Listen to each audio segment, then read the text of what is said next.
In this video, we will be covering the file locking feature. File locking allows users to place locks on files or folders and even team shares, thereby preventing other users from making changes to those resources, while still allowing the user who placed the lock to edit them. This feature works great for highly collaborative teams that work on the same documents, since it prevents users from accidentally overwriting each other's changes.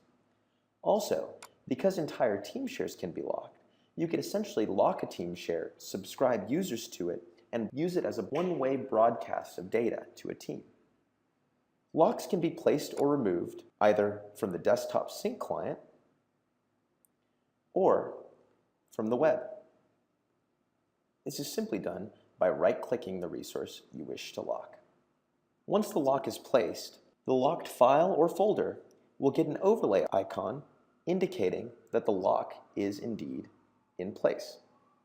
Locks are enforced everywhere, including the desktop sync client, the web interface, mobile devices, and WebDAV.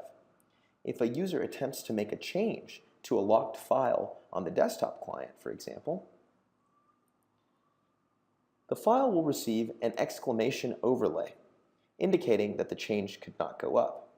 Also, a systray notification will appear, indicating that the document could not go up because the file was locked.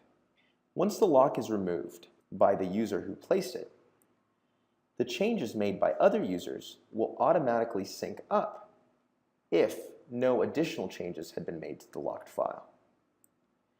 If the changes made by other users were preceded by a change made by the user who placed the lock, then the user with their own local changes, the offending user, will have to figure out what they want to do with their local changes, either create a new file with their changes, discard their changes, or otherwise.